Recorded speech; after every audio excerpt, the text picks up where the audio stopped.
Passado eu tive o prazer de dar uma aula para vocês e essa semana eu vou ter a honra de dar mais essa aula, agora de OCT and Geography. Eu vou compartilhar aqui minha tela. Para quem não me conhece, sou Eduardo Novaes, tá? Eu tive o prazer de estudar um pouquinho de OCT and Geography quando eu fiz o meu doutorado, né?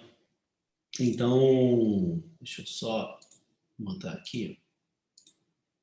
Quando eu fiz o meu doutorado, eu fiz o meu doutorado de sanduíche em Boston, né? Lá na New England Eye Center, em conjunto com o MIT, né? Com James Fujimoto. Eu acho que muitas pessoas conhecem o Fujimoto, né? Ele que apresentou, introduziu o ACT na oftalmologia.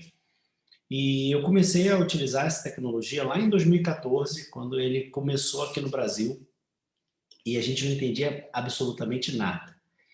E é engraçado que, assim, quando você vê o número de publicações de OCT and Geography, o boom que foi feito, porque você imagina, você tem um exame novo, então você ainda não sabe tudo sobre ele, você sabe que ele pode te mostrar o movimento dentro dos vasos, mas você não sabe muito bem qual a aplicação. Então, você fazia OCT and Geography numa doença, você publicava, você fazia em outra, você publicava. E a gente vai ver aqui na parte de artefatos que muita coisa foi publicada com pouco conhecimento, com ainda uma interpretação um pouco equivocada, né? E é super é compreensível, né? Que a gente não pode falar mal dessas pessoas que publicaram, até porque são pessoas extremamente renomadas que hoje estão aí na crista da onda, porque a gente estava aprendendo. E essas publicações foram muito importantes, né, para a gente entender aonde a gente está errando e etc.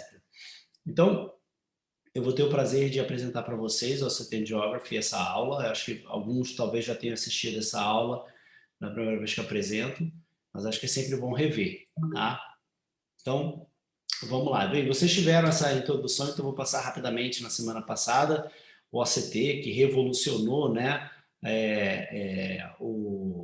a avaliação da retina, e a gente tem uma evolução, né, o time domain, o spectral domain e o swept source, né, e a gente vê aqui entre os dois, eu lembro até que eu chamei a atenção e falei assim, gente, o spectral domain tem uma resolução melhor do que o swept source, e a gente consegue ver, por exemplo, ó, lembra das linhas dos fotoreceptores, né, da elipsoide aqui, olha como é que aqui a gente vê com mais nitidez, e aqui a gente vê bem, mas a gente vê que parece ter um blur, né, um meio borrado, assim.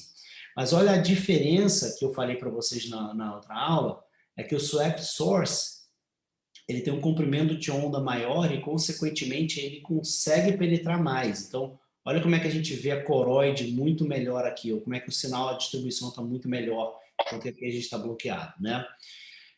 Então, lembrando, né, a OCT, a tomografia de coerência ótica, né, que é OCT do inglês, ela trabalha com a propriedade da reflexão da luz, né, e como a forma como a luz é refletida, que é a interferometria. E a gente utiliza ela para doenças da retina da coroide, do segmento anterior e também no glaucoma, né.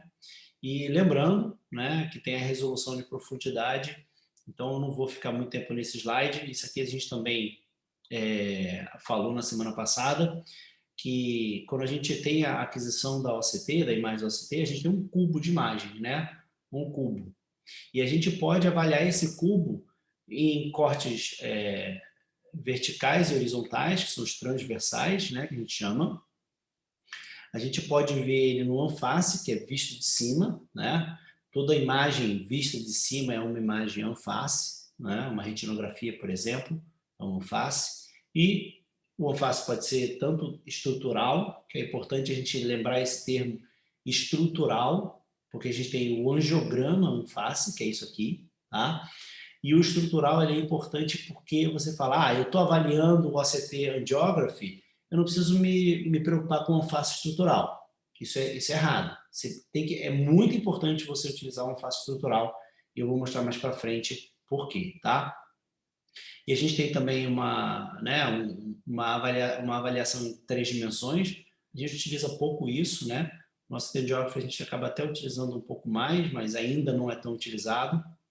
Lembrando, né, como é que funciona a interferometria, a gente manda um feixe de luz de referência, que ele vai e volta exatamente da mesma forma, e a gente manda um feixe de luz que ele é refletido pela estrutura, e ele, quando reflete a luz, ela vai ter uma amplitude de onda diferente, né? E aí, na hora que o feixe de referência, somado com a amplitude refletida, elas se somam ou se anulam, a gente vai ter a refletividade de uma determinada estrutura, tá? Como eu já falei sobre isso, eu não vou entrar em muito detalhe, para a gente poder otimizar o tempo aqui e falar do que é mais importante, né? E como é que funciona o OCT Geography? É importante a gente entender como é que ele funciona para a gente poder indicar ele nas melhores situações.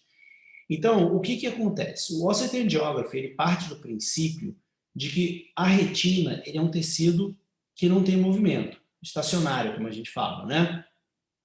E que a única coisa que está movimentando no nosso fundo de olho são as hemácias dentro dos vasos.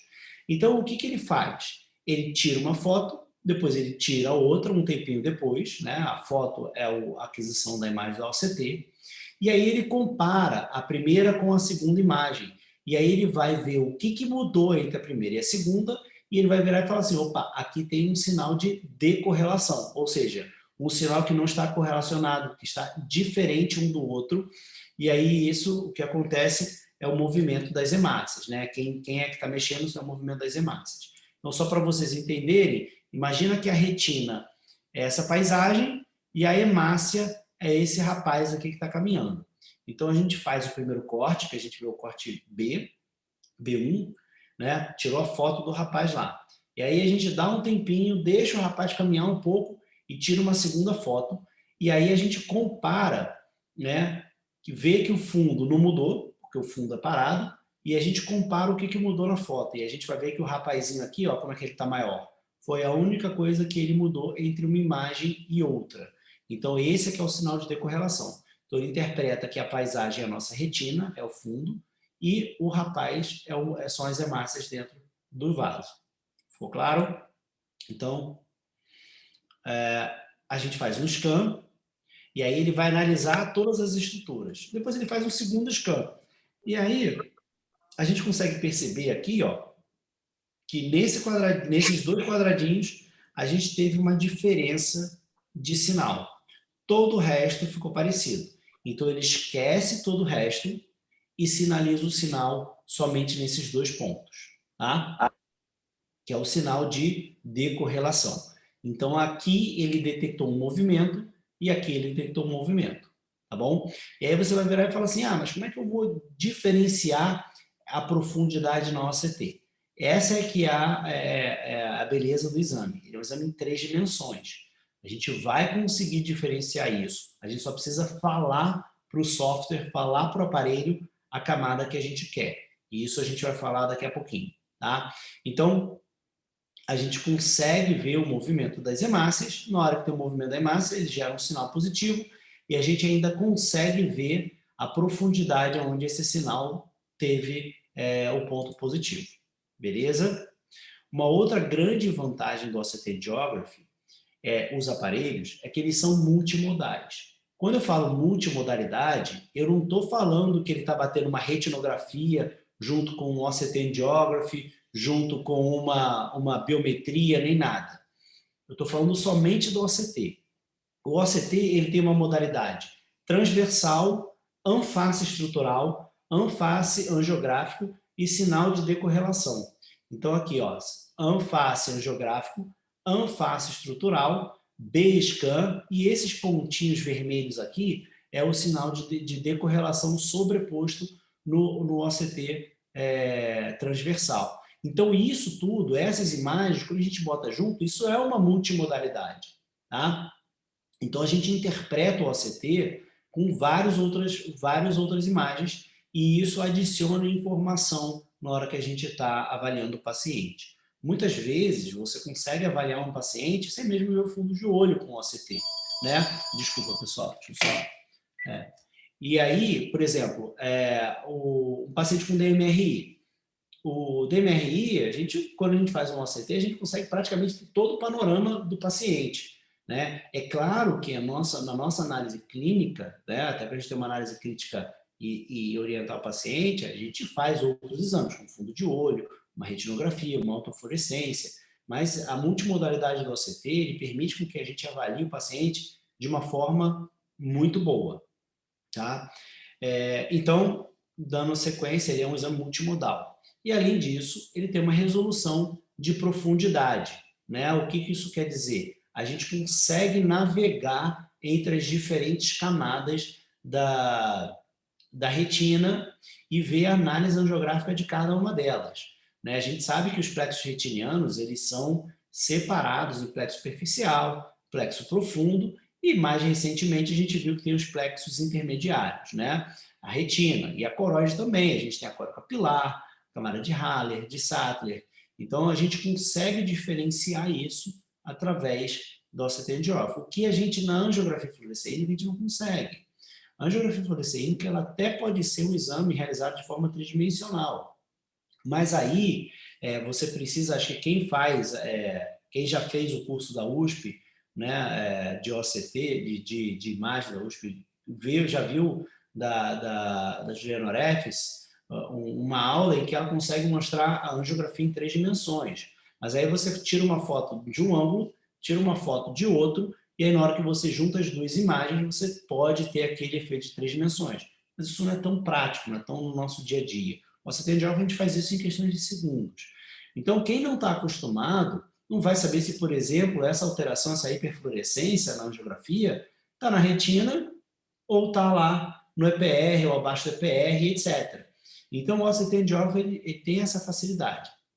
E como é que a gente consegue diferenciar as diferentes profundidades? Através das segmentações, tá?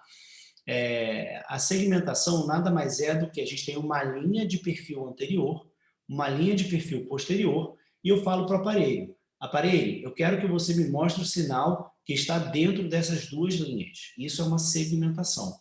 É o pedaço da retina que eu vou avaliar. E por padrão, a gente tem a superficial nos aparelhos, né? Superficial, a profunda, a retina externa, que por definição ela não pode ter nenhum vaso, né? Ela é avascular, e a corocapilar, que tem essa refratividade heterogênea, esse sinal heterogêneo, tá bom? Só que o problema é que nem sempre isso é suficiente, e isso é importante a gente saber que muita doença pode passar despercebido se você não sentar no aparelho e mexer nessas segmentações. Você sobe e desce para você procurar o problema. Então, nem sempre isso é suficiente, tá? A gente vai falar mais para frente como a gente pode burlar esses problemas. Então, isso aqui é um printout, né, dos aparelhos, como eles apresentam para a gente um exame de OCT angiography. A gente tem aqui nessas 4 imagens a segmentação superficial, segmentação da vasculatura da retina superficial, da vasculatura da retina profunda, da retina externa e da corocapilar. E aí a gente já começa a perceber que tem alguma coisa errada por aqui. Vamos falar mais para frente. O OCT tradicional, que é o transversal, é o B-scan, tá? A gente consegue ver as alterações, né? Quem lembra da aula passada, elevação do epitélio pigmentado de refletividade heterogênea, sugestiva de um PED, um descolamento do EPR fibrovascular. E quando a gente vê aqui, a gente tem um sinal de decorrelação, tem alguma coisa mexendo ali dentro. A gente sabe que o que está mexendo dentro do nosso olho é vaso, é hemácia. Então a gente consegue ver. Outra coisa, a gente tem a densidade vascular, né? A espessura retiniana, né? E também a análise angiográfica estrutural. Aqui é um outro printout, tá? De um paciente diabético, a gente consegue ver áreas de não perfusão, tá bom? Vascular. E aí a gente vai aprendendo, tá? Sobre como utilizar o OCT estrutural, que é o ONFACE, para a gente ver se isso é realmente ou não uma isquemia retiniana ou somente um artefato de bloqueio de sinal. Isso a gente vai falar mais para frente. Tá? Esse aqui é o paciente diabético. A gente consegue ver umas dilatações saculares, tá vendo? Que são os aneurismas. A gente consegue ver isquemia retiniana, áreas de não perfusão. Aumenta da zona vascular foveal, tá? Então, bem rico o exame. Aqui, nesse caso, diferente do outro, a gente tem informações mais nos plexos retinianos, enquanto no outro a gente tinha mais na vascular e na corocapilar, tá? E aqui, ó, a gente consegue ver os cistos, né? A hiporrefletividade no face estrutural, no B-scan, tá bom? E aí, todo mundo que fala OCT, que vê que não tem tanto contato com o OCT angiógrafo, vira e fala assim, ah, o OCT angiógrafo ele veio para substituir a angiografia fluoresceínica. Talvez no começo a gente pensasse isso, mas a gente começou a ver que eles se somam. Tudo bem que existem muitas informações que eles podem compartilhar. Por exemplo, áreas de isquemias, neovascularização, mas tem coisas que o OCT Angiography ele não consegue informar que a angiografia consegue. Isso a gente vai também mostrar mais à frente. Mas, por exemplo, o OCT ele é uma foto do fluxo da retina. Ele só vai dizer se o fluxo está presente ou se o fluxo está ausente. Enquanto que na angiografia fluoresceínica, a gente consegue ver o trânsito do contraste dentro dos vasos, né? Ou quando ele extravasa deles, por exemplo, uma vasculite, entendeu? Então, a gente tem o tempo de enchimento. O OCT angiógrafo não vai dizer o tempo braço coroide, como a gente tem na angiografia fluoresceínica, por exemplo. Então, eles são complementares. Em algumas ocasiões, muitas, até cada vez mais, eles vão ter as mesmas análises, tá? Mas vamos falar sobre vantagens de um e desvantagens de outro, levando em consideração que eles vão avaliar numa mesma doença a mesma coisa, né? A vantagem do OCT angiógrafo é que ele é bem mais rápido e ele é não invasivo, você não precisa botar nada na veia do paciente. Ele pode ser repetido em todas as visitas, né? O paciente não vai ter nenhum desconforto de fazer isso, não vai ter náusea, não vai ficar amarelo, que nem o pintinho amarelinho. Tinha uma paciente que ficava super amarela com a angiografia, né? O paciente não sente nada, você pode avaliar ele toda a visita que ele for lá no teu consultório com o OCT angiography. Ele tem a resolução de profundidade, que a gente falou, e ele te dá uma análise automática e uma análise quantitativa. E a gente sabe que isso, cada vez mais, a quantidade, levando em consideração que a gente está vendo a inteligência artificial aparecendo aí, essas quantidades, essas medidas, elas são cada vez mais importantes para a gente ter uma informação de como o paciente está sendo tratado, se ele está respondendo ou não. Um exemplo no nosso texto estrutural é a espessura central da retina, né? Nosso OCT angiógrafo pode ser a densidade vascular ou a quantidade, como a gente vai ver em softwares mais para frente, de velocidade do fluxo, tá? Que ainda não está disponível, mas a gente em breve vai ter, né? Desvantagem, ele tem um campo limitado, isso entre aspas, né? Porque a gente consegue já hoje com alguns aparelhos um campo muito maior, tá? Mas em alta resolução o campo acaba sendo um pouco limitado. Ele não visualiza o trânsito do contraste, né? Então ele não vê pooling, não vê leakage, não vê vazamento, não vê impregnação, e ele está suscetível a artefatos. A gente vai falar mais para frente. Então esse aqui é um exemplo de um campo 3x3, 3x3 milímetros, no OCT angiógrafo. Você vê que a gente deixa de ver muita coisa. E aí no começo eles começaram a fazer o que a gente chama de montagem. Você fazia vários OCTs angiógrafos e aí juntava tudo e tinha uma montagem. Imagina o tempo, né? A gente não demora para fazer isso, tá? Só que aí os novos aparelhos começaram, com uma maior velocidade, a ter scan muito maior, tá? Então aqui a gente já começa a fazer uma avaliação de um campo muito mais significativo, né?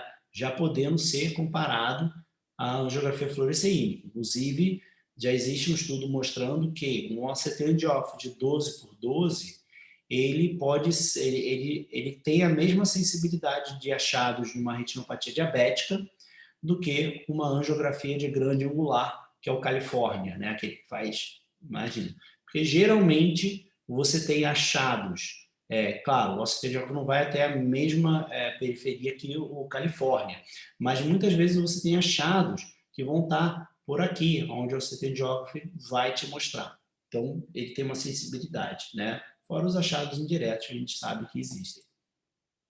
E até 15/9, né? Claro que no Plex Elite, por exemplo, a gente tem metade superior e metade inferior, mas olha o campo de visão que a gente tem. Praticamente uma angiografia fluoresceínica de campo, né? E aí vem as aplicações clínicas do OCT Angiography, né? Inicialmente, lá em 2014, a gente começou a aplicar para neovascularização de coroide, a DMR exudativa, neovascularização secundária cororetinopatia central, a miopia, alveite posterior e as tipo 3, né? Que é a proliferação angiomatosa da retina. E doenças vasculares da retina que, depois de um tempo, começaram a ser analisadas, que são as oclusões venosas e arteriais, retinopatia diabética e a telangiectasia macular. Aqui é a retinopatia diabética, né, só para a gente lembrar, o plexo superficial e o plexo profundo. Existem alguns trabalhos mostrando que o plexo, na retinopatia diabética, o plexo profundo ele tende a ser um pouco mais acometido. Então, isso é uma coisa que a gente consegue diferenciar no CT Angiography, porque a gente consegue mandar, lembra da segmentação? Fazer uma análise separada entre as duas camadas. A gente vê, por exemplo, que a zona vascular foveal no plexo profundo está maior do que no plexo superficial, tá? E a gente tem também análise quantitativa de densidade vascular, né? É claro que nem sempre os pacientes eles podem reperfundir, mas você pode utilizar isso aqui para um paciente para fazer uma análise se ele está evoluindo para uma piora da densidade vascular. Né? Melhora nem sempre a gente tem, mas existem casos de reperfusão. A gente também pode fazer análise para ver se está melhorando ou piorando. Uma análise quantitativa. Na retinopatia diabética, a gente sabe que a gente pode ter uma neovascularização da cabeça do disco óptico, né? Que geralmente ela cresce lá para o vítreo. E aí a gente vê, ó, aqui é uma retinografia, uma angiografia mostrando uma neovascularização. E olha como é que o OCT de alfa é fidedigno em reproduzir isso. Aqui é a segmentação do vítreo, né? Pegou a superfície da retina e a cavidade vítrea. Olha como é que a gente tem aqui uma visualização muito boa da neovascularização, muita correlação. Aqui é o Heidelberg, tá? É um outro OCT Geography. E aí a gente olha aqui o OCT e olha por que é importante a gente fazer análise multimodal, tá? A gente olha isso aqui, a gente fala, pô, será que isso aqui é uma neovascularização retiniana? Será que isso aqui é uma neovascularização subretiniana ou, né, da coroide? Será que isso aqui é uma IRMA? E aí a gente vai olhar o OCT estrutural B-scan e o OCT B-scan e a gente vê que o sinal de decorrelação, que são esses amarelinhos, ele está na superfície da retina indo para o vítreo. Então a gente sabe muito bem que o que está na superfície da retina indo para o vítreo de vaso é neovaso. Se ele tivesse intrarretiniano, a gente pensaria talvez numa IRMA, né? E se ele tivesse subretiniano, a gente pensaria então numa neovascularização de coroide. Então você vê que o angiograma Anface, por si só, ele não deve ser utilizado sozinho, tá? E as pessoas têm que ter o costume de olhar para o angiograma, olhar para o anface estrutural e olhar para o B-scan. Você vai precisar desses três, tá bom? Além da análise clínica do paciente. Uma outra alteração, a proliferação angiomatosa da retina. Então, aqui é a retina avascular. A gente sabe que o REP ele vem da retina, mergulha, né? E aí depois ele faz uma anastomose lá embaixo com a coroide, fazendo a neovascularização. Então, na retina externa, a gente vai ter esse pontinho de decorrelação positiva do sinal, e aí quando a gente olha o B-scan, isso aqui é muito pouco objetivo, né, na nossa análise de REP. Você olha isso, não vai bater o martelo, vai ser REP. Mas olha quando a gente vê o OCT B-scan com decorrelação associada. A gente sabe, né, pelo OCT estrutural, que geralmente onde a gente tem a anastomose da neovascularização da retina junto lá com a coroide, a gente tem uma elevação do epitélio pigmentado da retina, cistos intrarretinianos, tá? Cisto, desculpa, lembrando da aula passada, imagens hiporrefletivas intrarretinianas, que provavelmente são cistos, né? E um sinal de decorrelação nessa junção, que é muito sugestivo de uma proliferação angiomatosa da retina. E aqui, né, a gente é um caso agudo de cororetinopatia serosa central. Então, quando o André me convidou para dar aula para vocês de OCT Angiography, eu fiquei super estressado e tive serose, esse aí sou eu. Né, porque eu falei assim, só tem gente craque assistindo a aula, então tem que caprichar. Né, então, eu fiquei com serose. Brincadeiras à parte, esse aqui é o meu exame, que eu estava lá em São Paulo fazendo meu fellow, né, e o pessoal só pedindo para fazer coisa. Aí, carioca que não está acostumado a trabalhar, vai para São Paulo, fica estressado, né? E aí a gente tem um descolamento seroso, a gente tem na angiografia um vazamento, e no Basecamp, uma bela coroide, né, que é o meu orgulho, ó, com um descolamento seroso da retina neurosensorial, né? E aí, quando a gente vai fazer o OCT angiography, todo mundo fala assim, pô, vai dar uma imagem linda no OCT angiography. Não. Por quê? Primeiro, esse líquido que vaza, ele não tem hemácias, não tem nada que tenha um movimento. Não precisa ser hemácia, mas nada que faça um movimento que seja rápido o suficiente para o OCT entender que aquilo ali é um sinal de decorrelação. Então, ele não identifica sinal de vazamento, tá? E aí, a gente olha para o OCT angiography e não acha absolutamente nada. A gente acha esse moteado aqui de áreas de sinal mais intenso e menos intenso, mas aí quando a gente olha no OCT angiograma estrutural, a gente vê que o sinal aqui está mais escuro, então está chegando menos sinal. Então, provavelmente, esse líquido aqui, ele fez um bloqueio do sinal e por isso que aqui está com essa alteração, entre aspas, que não é alteração de fluxo, mas que parece uma alteração do fluxo, tá?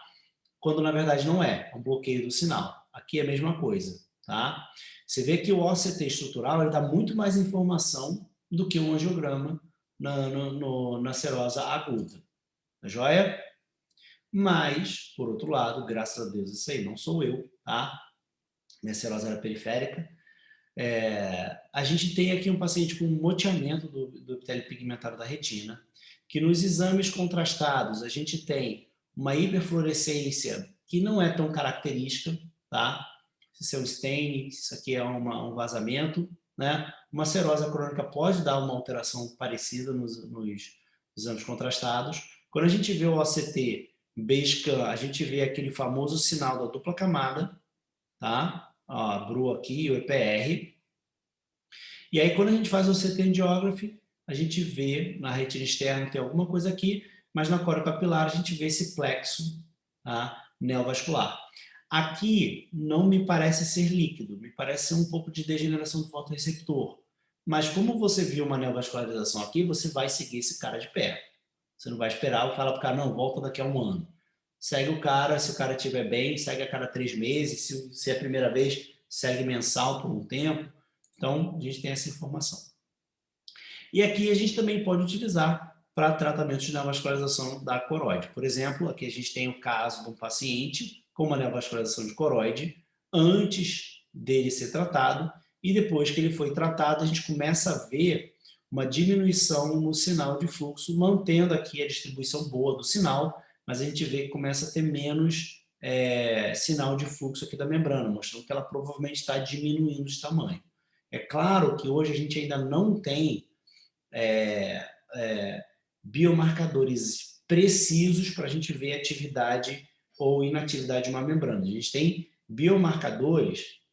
Biomarcador é todo sinal num exame que faz a gente pensar em determinado alteração. Tá? Existem biomarcadores que são sugestivos de atividade, mas eles não são patognomônicos ou 100% fidedignos. Tá? Isso aqui é uma vasculopatia serosa central. Aqui a gente tem um sinal de dupla camada com uma elevação, né? A gente tem aqui provavelmente o pólipo, é o sinal do polegar que a gente fala. E quando a gente vai fazer uma endossinina verde, a gente vê o pólipo sendo preenchido aqui. Aí a gente vai fazer um CT angiography, a gente consegue ver muito bem aquele que a gente chama de BVN do inglês, que é o plexo neovascular, tá? Mas o pólipo a gente não vê nada. Por quê? Existe uma teoria de que dentro do pólipo o fluxo ele é turbilhonado. Então nem sempre ele vai conseguir gerar um sinal de decorrelação no CT angiography. Às vezes a gente consegue ver um fluxo laminar na parede do pólipo, mas nem sempre no centro, tá? Então a gente vê muito bem o plexo neovascular, mas nem sempre o pólipo. E aqui na Mactel, tá? Mactel, a gente tem esse achado clássico de uma contração, né, tanto no superficial quanto no profundo, dos plexos vasculares, tá? E claro, né, em algumas vezes a gente pode ter a neovascularização, que não é o caso, mas a gente pode ter neovascularização quando a gente tem essa anastomose aqui, tá bom? Aqui a gente tem a angiografia comparado com a OCT. Então isso aqui é muito sugestivo de McTell, tá? Aqui é um paciente lá da Unifesp, um paciente nosso da UVIA, né, que tem uma serpiginosa, que chegou com uma queixa de baixa visão, e a gente achou que pudesse ser uma atividade da serpiginosa, e quando a gente foi fazer a avaliação, na verdade ela tinha aqui, bem onde a gente tem uma alteração do EPR, sempre que a gente tem uma alteração da BRU do EPR, a gente pode ter neovascularização, a gente sabe disso em pacientes que fizeram laser, pacientes com míope, que tem a quebra da membrana de BRU, né, que pode neovascularizar, e era o caso desse paciente, uma neovascularização, tá? Não era atividade da serpiginosa. E a gente acha que o OCT de Orff vai conseguir ver muita coisa, mas olha nesse caso de doença de Behçet. A gente tem aqui claramente, né, uma vasculite, né, na parede dos vasos, né? Só que no OCT de Orff a gente não consegue ver. Se a gente for muito perspicaz e muito crítico, a gente consegue ver que aqui tem um afinamento, né? Porque provavelmente essa vasculite, essa inflamação na parede dos vasos, ela fez um bloqueio de sinal, fez um afinamento. Mas é claro que você olhando somente esse angiograma aqui, você não vai reparar isso. Então ninguém pode falar que não, eu consigo ver, não. Se você não tiver esse angiograma aqui, essa angiografia fluorescênica aqui, você não quer falar que aqui tem uma vasculite. Então o OCT de Orff não serve para vasculite, tá? Serve para alterações secundárias. Botei alguns dos aparelhos disponíveis no mercado. Mais recente é o Solix, tá? Poucos lugares do Brasil tem, acho que talvez 3, né? Eu sei que o pessoal lá o Moreira tem, se eu não me engano o André Maia tem, e o IPEPO em São Paulo tem, tá? É um aparelho de última geração muito bom, faz análise que eles falam de campo total, né? Consegue ver da córnea até a retina. Mas a grande verdade é que todos os aparelhos fazem a mesma coisa. Eles usam um sinal de decorrelação, diferenças de software, que a gente não vai entrar aqui, que isso não vai acrescentar nada a vocês nessa aula, tá? Então, quando vocês tiverem o seu aparelho, senta e fica futucando ele, que aí vocês vão aprender, tá? Qual a tecnologia ele utiliza não faz tanta diferença. Então, vamos falar um pouco de interpretação, que é importante, tá bom? Quando a gente vai fazer a interpretação, a gente precisa seguir aqueles passo a passo, mesma coisa que eu falei no OCT. Primeiro a gente tem que ver a intensidade do sinal, saber se está bem focado, saber se a segmentação está ok, para a gente estar analisando a parte correta. Sempre analisar o sinal de decorrelação sobreposto e ficar atento para bloqueios de sinal, tá? Ou outros artefatos que a gente vai falar aqui. Então vamos começar sobre intensidade de sinal e ajuste de foco. Esse paciente fez um exame que o sinal não estava muito bom, sinal baixo, de 41, tá? Acima de 50 é mais aceitável. A gente não consegue ver absolutamente nada, apesar dele ter esse descolamento do epitélio pigmentário da retina. Só que aí quando a gente faz a angiografia, a gente vê que tem duas membranas neovasculares ali vazando, tá? E quando a gente faz um ajuste do foco, a gente consegue ver esse plexo. Talvez esse vazamento seja tão pequeno que não cause líquido aqui. Tudo bem, mas pelo menos você sabe que ele tem uma membrana e você vai seguir esse paciente de perto. Então, o sinal e o foco tem que estar justo, porque senão você pode perder essa membrana. Aqui, quem olha somente essa imagem não vai dizer que aqui tem uma membrana, não pode jurar de pé junto, tá? Segmentação correta, tá? Aqui, a gente consegue ver que tem alguma coisa esquisita nesse corte da córeo capilar. A gente pode até imaginar que tem uma membrana neovascular aí. Só que olha a diferença quando a gente ajusta a segmentação. Eu acho que fica bem claro que tem alguma coisa errada aqui, certo? Então, ajustar a segmentação, que geralmente é uma chavinha que você sobe e desce, tá? Você pode escolher entre as segmentações padrões e você pode fazer a sua segmentação customizada aqui, tá? Aqui é uma outra coisa. A gente olha, aqui a segmentação não está tão boa. A gente olha isso aqui e a gente vê, nossa, olha o tamanho desses vasos da neovascularização. Isso aqui chama mais atenção parecendo a neovascularização do que o que a gente tem por aqui. Aí, quando a gente ajusta a segmentação, a gente não tem mais aqueles plexos, teoricamente, que, na verdade, isso aqui é uma atrofia geográfica e a gente está vendo os vasos da coroide, quando, na verdade, a neovascularização está aqui. Olha quando a gente ajusta a segmentação, como é que a gente vê melhor. Tanto é verdade isso, que olha o sinal dentro desse descolamento do epitélio pigmentado da retina.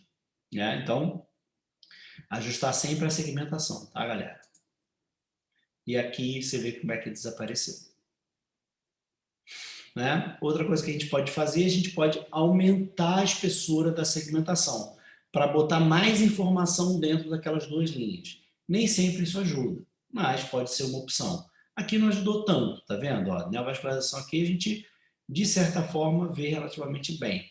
Aqui a gente vê também, mas começou a aparecer muito artefato junto. Olha esses vasos aqui que são lá de cima da retina, a gente vai falar sobre eles depois, tá? Mas é uma opção. E outra coisa é sempre analisar o sinal de decorrelação que vem junto do OCT Basecamp. Porque se você lembra que a gente mostrou essa imagem antes da gente ajustar a segmentação, que não parecia ser tanto uma neovascularização? Só que por que me chamou a atenção de ir lá ajustar a segmentação desse paciente? Porque eu vi uma elevação do epitélio pigmentado da retina e vi que dentro dele tinha sinal. Aí eu peguei e ajustei e aí eu comecei a ver a membrana melhor. Tá? Então, preste atenção no sinal de correlação. Não é incomum você ter pouca alteração no angiograma, mas ter sinal de decorrelação. Tá? O RAP, por exemplo, aquele RAP que a gente viu lá, era um pontinho branquinho ali no OCT, no angiograma. Você pode deixar passar desapercebido, mas se você vê o sinal de decorrelação, vai te acender uma luzinha, um alarme. E aí você vai, talvez, procurar. Tá? Aqui mais um exemplo de sinal de decorrelação. Tá vendo? Bem bonito. E aí os artefatos, para a gente finalizar a nossa aula, que é muito importante no OCT angiography. Então vamos lá. Quem é aí que me fala que isso é uma neovascularização de coroide? Provavelmente alguém levantou a mão. Tá? Provavelmente alguém levantou a mão. Claro que se eu estou perguntando isso, provavelmente não é. Tá? Mas é muito parecido. Né? Só que se a gente for ver o Basecamp, a gente vê que, na verdade, a gente tem uma atrofia do epitélio pigmentado da retina, tá? E a segmentação, ela está indo lá embaixo, pegando o fluxo da coreo-capilar e mostrando para a gente o fluxo da coreo-capilar, lembrando uma neovascularização de coroide. Então, prestar atenção de sempre associar a análise da segmentação no Basecamp junto com o seu angiograma. Tá joia? Aqui, ó, o fundo do paciente mostrando claramente uma atrofia geográfica. Tá? E a outra coisa aqui, vamos supor que você pegou lá o resultado do OCT angiography, esquece essa imagem aqui. Você olha isso. A segmentação da coreo-capilar desse paciente veio totalmente errada. Aí você olha somente esse paciente aqui no angiograma, e aí você vira e fala assim, não tem membrana. Né? Só que aí quando a gente vê, a gente tem uma imagem hiporrefletiva subretiniana, com descolamento da retina, provavelmente um líquido subretiniano, e a gente vê uma elevação do epitélio pigmentado da retina com sinal de decorrelação. Isso provavelmente é uma membrana vascular, né? Então a gente não viu no OCT porque ele estava mal segmentado. E aqui é uma análise bem grosseira, um paciente normal, tá? A gente tem os plexos superficiais da retina, e aí a gente bota lá na coreo-capilar a segmentação, e aí a gente consegue ver os plexos sendo projetados aqui na coreo-capilar, os plexos superficiais e profundos sendo projetados Desculpa o choro, tá, pessoal? Eu acho que minha filha está ali. Mas, enfim, a gente tem aqui a projeção dos plexos superficiais na coreo-capilar, que pode, cara, não nesse caso, fazer uma confusão, né, parecendo ser uma neovascularização de retina. No caso aqui não é. Aqui é uma projeção do plexo superficial. Tá? Então, o artefato de projeção, ele nada mais é do que um fluxo que está lá em cima, passando, tá? Só um minutinho, pessoal, deixa eu só pedir aqui para... Desculpa, pessoal. Então, o que é o plexo, o que é o artefato de projeção? Nada mais é do que, quando a gente vai fazer uma análise de uma estrutura lá embaixo, a gente está pegando a refletividade daquela estrutura lá de baixo.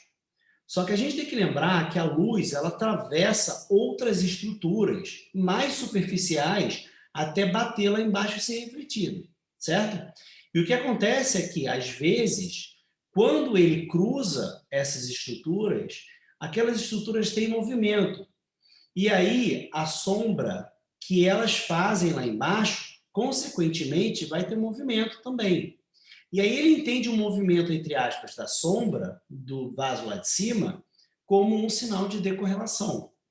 E aí ele gera aqui, ó, uma água, essa imagem do Space, tá? Uma água correndo aqui em cima, fazendo uma sombra lá embaixo, e aí ele interpreta uma decorrelação aqui em cima, mas ele também interpreta uma decorrelação lá embaixo. Então isso é uma projeção. É nada mais é do que um movimento que está lá em cima sendo projetado lá embaixo. E os softwares, eles têm ferramentas para hoje em dia para poder reduzir isso, mas você tem que ficar esperto. E o macete que eu tenho é você ficar migrando entre as diferentes segmentações, superficial e profunda, para ver o que se repete. O que repete da superficial na profunda provavelmente é um artefato de projeção. E muita gente lá, ó, no começo do OCT, começou a publicar coisas erradas. Como, por exemplo, essa drusa, entre aspas, vascularizada. Quando, na verdade, isso aqui não é uma drusa vascularizada. Isso aqui é o plexo superficial e profundo sendo projetado em cima daquela drusa, parecendo um plexo neovascular, que não é. E gente muito boa, que hoje não comete esse problema, esse erro. Mas gente muito boa, tá? Que é o Kerks, por exemplo. Né? Então, aqui é um exemplo, né? Um exemplo do Roisman. Né? A gente tem ó, o pad vascularizado aqui, tá vendo? Quando, na verdade, quando a gente ajusta a segmentação, ó, a gente vê que isso aqui é uma semelhança com o plexo superficial. E quando a gente ajusta a segmentação, olha como é que desaparece. Tem alterações do pigmento, né? Mas isso aqui não é neovascularização, tá vendo? Então a gente viu que isso aqui é um artefato de projeção. E tem que tomar cuidado com o artefato de projeção, principalmente quando você está começando, porque ele pode te enganar. Tá? Você pode estar achando que você está analisando uma estrutura, como aqui o cachorrinho bebendo a sombra da água, quando na verdade você tá equivocadamente vendo o fluxo que está lá na superfície da retina. Então, tomar muito cuidado. Tá? Então, a gente tem esses softwares que têm a remoção do artefato de projeção. Tá? Aqui, por exemplo. Só que tem que tomar cuidado que às vezes ele não só remove a projeção, mas às vezes ele remove a membrana. Não é o caso. Tá? Então, tem que tomar cuidado quando você for fazer esse artefato de projeção. Tá joia? Um outro artefato é o desmascaramento. Né? Então, a gente sabe que o epitélio pigmentado da retina ele bloqueia a luz. Então, o OCT de Orff, às vezes, ele se confunde. Porque na hora que você não tem o epitélio pigmentado da retina, a segmentação ela pode equivocadamente pegar o fluxo da córrea capilar. E o fluxo da córrea capilar pode até parecer com uma membrana neovascular. Tá? E aí, quando a gente faz uma análise multimodal, né? Aqui está invertido, não sei por cargas d'água, ficou invertido, até a setinha está invertido, mas a gente vê que aqui a gente tem um sinal de hipertransmissão por uma atrofia DPR, aqui o ONFAS com aumento da intensidade do sinal e o angiograma mostrando uma imagem que parecia ter uma membrana neovascular, mas na verdade é um artefato de desmascaramento, a unmasking. E aqui é aquele caso, lembra que eu mostrei para vocês mais cedo? Parece que tem um vaso grande aqui de neovascularização, quando na verdade é um vaso da coroide. e quando a gente ajusta, a gente não vê mais esses vasos, vê só a neovascularização aqui. Joia? Aqui é mais uma publicação do Spade com Fujimoto, com a Nadia Wahid, que eu tive o prazer de trabalhar lá em Boston, mostrando essa alteração que parece uma neovascularização, quando na verdade aqui é uma atrofia geográfica, tá? E a gente está vendo o fluxo da corocapilar, tá? E aí, um outro artefato, penúltimo, a gente olha aqui o OCT angiography e vê uma área escura. Aí todo mundo vai virar e falar assim, aqui não tem fluxo, por isso que está escuro.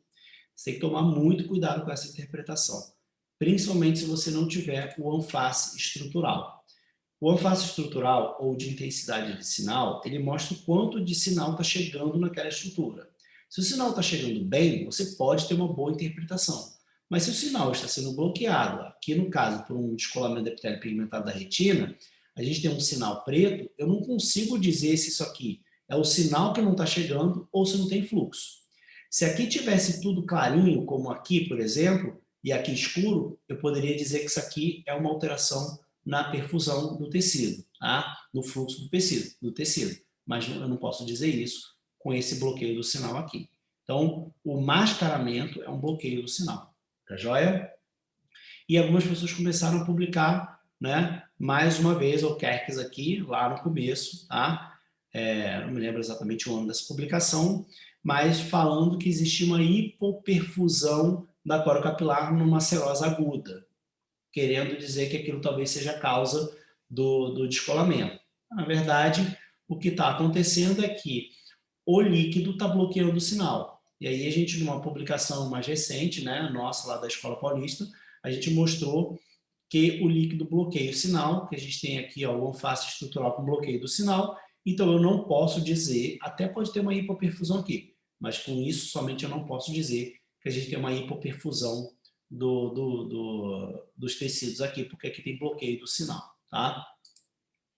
Então, e o último artefato é o de movimento, né? Que aí pode ter uma duplicidade nos vasos, né? Vasos duplos, pode ter essas linhas brancas, dependendo do aparelho, e até mesmo quando o paciente pisca, né? Que aqui não vai ter informação, então fica pretinho, tá?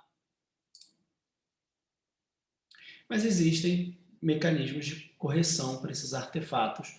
A gente não tem que se preocupar, a gente só tem que saber identificar, mas geralmente os aparelhos corrigem isso para a gente, tá bom? Então, outra forma é não ser o software que vai corrigir, mas o tracking, né? Você consegue seguir o movimento sacádico do paciente e aí você consegue uma melhor resolução nesse exame. Tá joia, pessoal? Então é isso. Eu acho que deu uma bela pincelada aí de OCT Angiography para vocês. E eu fico à disposição, quem quiser mandar e-mail. Se alguém tiver acesso ao OCT Angiography e quiser discutir caso comigo, vai ser um prazer. Tá? E OCT também. Tá joia? Obrigado, Muito bom, pessoal. Edu. Excelente, cara. Mais uma vez, aula super maravilhosa. Obrigado. Eu vejo assim que realmente o Occitane Geography ele é muito, ainda é muito examinador dependente, né? Então, Muito. talvez com essas correções dos novos softwares, né? Talvez a gente tenha menos esses erros de interpretação, né? Eu já pedi, eu não tenho, a gente não tem lá na clínica o OCT Angiography, eu já pedi o OCT Angiography e não acreditei muitas vezes Uhum. né, no que tinha ali, porque eu achei que era artefato e aí, como você não tem aparelho, às vezes você não tem condições de, né, você só vê aquela imagem impressa. Uhum. Então, realmente faz diferença, assim, você estar presente fazendo o exame do seu paciente, assim. Então, Muita diferença. qual o OCT que você trabalha, Edu? Então, na verdade, eu tenho acesso a todos os aparelhos, tá? Eu faço parte do Reading Center de Boston, então eu trabalho com todos. Lá na minha clínica eu não tenho, tá? Na minha clínica. Mas onde eu trabalho lá em São Gonçalo eu tenho o Triton, que é o da Ah, Top, legal. tá? Uma coisa que é importante, se você souber muito bem o ACT estrutural, 99% dos casos que você diagnostica com ACT, você vai diagnosticar com o ACT estrutural, tá? o Osteoten Geography ele vai ter um plus em alguns casos. Por exemplo, a serose central crônica, que pode ter aquele pad neovascular. Mas se você também estiver bem treinado no B-scan, você olha e fala assim, opa, aqui deve ter membrana, entendeu? Então, eu trabalho lá com o Triton, né, que é um swap source. Eu tenho acesso ao Cirrus das AIS, ao Eliteplex, né, que ainda não tem no Brasil. Tenho também a Optoview, tenho também Legal. da Optpol. E o que eu vejo a gente já fez estudos comparativos lá em Boston, comparando um aparelho com o outro. Assim, todos vão ver a mesma coisa. Talvez um com uma imagem mais bonita, outro com uma imagem menos bonita. Mas todos são muito parecidos, tá? Não sei se você já quer fazer alguma consideração aí. Queria agradecer ao pessoal pelo elogio no chat. Obrigado, pessoal. Uma honra. O chat aqui está super elogiando. Eduardo, muito obrigada por tudo. Imagina, Jaque. É um prazer Prazer. sempre ouvir você falar. Obrigado, obrigado. É uma honra. Tenho um carinho enorme pelo serviço de vocês e pelas reuniões que vocês fazem. É uma honra. Que bom. É mútuo, é recíproco. Uhum.